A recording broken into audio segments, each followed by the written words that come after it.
નમસ્કાર મિત્રો, પીએરના ન્યૂઝમાં આપનું સ્વાગત છે। આજ રોજ નડિયાદ શહેરમાં ફેલાયો રોગચાળોનો વાવર। ગરમીના અને પ્રાણીજન્ય રોગચાળાના કેસો જોવા મળ્યા। સિવિલ અને ખાનગી હોસ્પિટલના દર્દીઓનો રાફડો ફાટ્યો। ફક્ત સિવિલમાં જ 4 દિવસમાં 87થી વધુ કેસ નોંધાયા। નડિયાદની ઇન્દિરાનગરીમાં બાળ દર્દીઓની સંખ્યામાં વધારે। ઇન્દિરાનગરીના પ્રાણીના લીકેજના કારણે 2 દિવસમાં 150થી વધુ કેસો દર્દીઓનો ભરાવો થતાં સિવિલ હોસ્પિટલના સ્ટાફનું દર્દીઓ સાથે અયોગ્ય વર્તન, પરિવારજનોનો આક્ષેપ। રિપોર્ટ રવિ સાધુ। તમને અમારા સમાચાર પસંદ આવ્યા હોય તો લાઇક, શેર, બેલ આઇકોન અને સબસ્ક્રાઈબ કરો।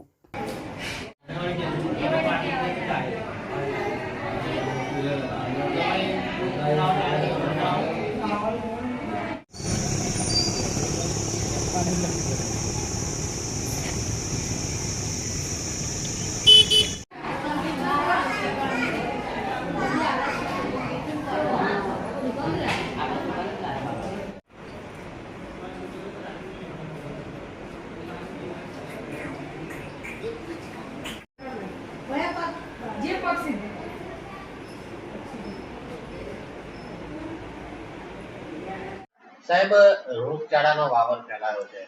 છેલ્લા 4 દિવસમાં કેટલા કેસ આયા છે, શું કહેશો? 87 કેસ આયા છે ટોટલ ઝાડા ઉલટીના બધા।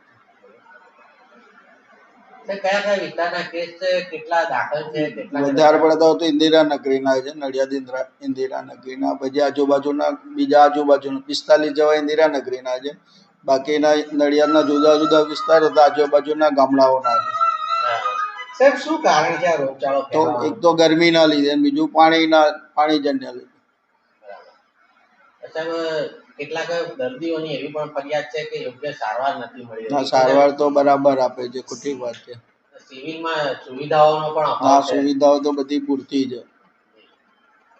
સાહેબ, શું શું ટ્રીટમેન્ટ આપવામાં આવી રહી છે? અત્યારને આઈવી ફ્લુઇડ છે, એન્ટીબાયોટિક જે જરૂર હોય પ્રમાણે એને આપે છે ટ્રીટમેન્ટ। સાહેબ, આગામી દિવસોમાં આજે ગરમી વધે એવી છે, હા, શું સલાહ આપશો તમે લોકોને? શું ધ્યાન રાખવું? જો ગરમીમાં બહાર ના નીકળવું બપોરના ટાઈમે, કે જરૂર પૂરતો જ ને, વૃદ્ધને નાના બાળકો હોય તો ખાસ નીકળવું જ નહીં। કોઈ ગરમ પાણી, પુષ્કળ પાણી પીવું, સુતરાઉ કપડાં પર મોં ઢાંકીને રાખવું, બધા પગલાં લેવા જોઈએ। ઠંડક વાળા એરિયામાં રહેવું જોઈએ। ઓકે, શું નામ તમારું? વિકાસ કુમાર પાંડે। વિકાસભાઈ, શું સમસ્યા થઈ છે?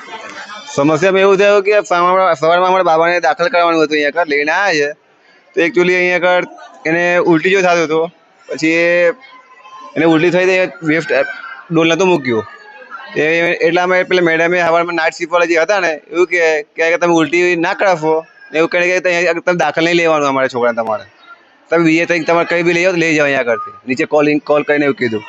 ઉલટી થતી હોય તો ઉલટી નહીં કરવાની? નહીં કરવાનું એવું કે તમારે શું કરવાનું। પછી 2 દિવસ પહેલા મેં દાખલ થયો હતો ને તો મને પછી એવું કીધું કે ખાટલો તમને આગળ નહીં મળે, તમારે તમારે જગ્યા ખાલી હોય ત્યાં જઈને હોઈ જાઓ। તમારે કેટલા લોકો અહીંયા દાખલ છે? અમારા અંદાજે અમારા લોકો 100-150 માણસો અમારા ઇન્દિરાનગરના છે। શું નામ તમારું? મારું નામ શોભા છે। શોભાબેન, શું થયું છે? શા માટે અહીંયા આવ્યા છો અને શું કહેશો? એટલે મારી છોકરીના ઝાડા વામિટ એટલું થઈ ગયું છે તો એને સુવાની તો પલંગ હુરું એને નીકળે છે, બધું પલંગ હુરા બધા રેલા નીકળ્યા, આખું ગાદલું પલળી ગયું છે, નીચે ચાદર પલળી ગઈ છે। મેં એમને કહ્યું મૂકો બેન ચાદર આપો, એમને તબિયત વધારે નરમ છે, બધું બગડી ગયું છે, તો કે અમે શું કરીએ, કે તમે બગાડો તો અમે શું કરીએ, તો તમે ગમે તે તૈસી લાઈન થેલી બેલી લાઈને તમે કરો તો ગમે તે કઈ લેવા ગਏ તો કે દવાખાને ખોરો, કે અમે અજાના માને છે, અમે દવાખાને કઈ કેવી રીતના ખોરીએ કહો, તો તમે લાઈન આપો, વાયમેટ થાય તો છોકરી જોડે ડોલ નહીં, કશું નહીં, તો વાયમેટ કેવી રીતના કરો, તો નીચે વાયમેટ કરી એમાં બોલવા માંડે કે આ બધું બગાડવાનું, અમારે સાફ કરવાનું, અમારે એમ કરવાનું છે, કે અમારે બધું કરવાનું, કે તો ચાદર બી ના લે, કે કશું ડોલે નહીં હાલતા, કે સગવડ કશું શહેર નથી બરાબર। અત્યારે અહીંયા કને આવ્યા, પોતે બાથરૂમમાં જોઈએ કે સંડાસનામાં જોઈએ તો એટલી ગંદકી હે, તો અમારે પહેલાં આવું તો થયેલું જ છે અહીંયા આગળ, અમે અહીંયા અમે નથી કર્યું, એમને જ છે, તો આવી રીતના સામા થઈ જાય। બોટલ આપણે પતી ગઈ બોલાવા જઈએ તો એમ કે આવીએ છે, ફરી બોલાવા જવું પડે, આવીએ છે એવું કે છે, કહેવા જઈએ તો પછી એમ કે વાર લાગશે બેન।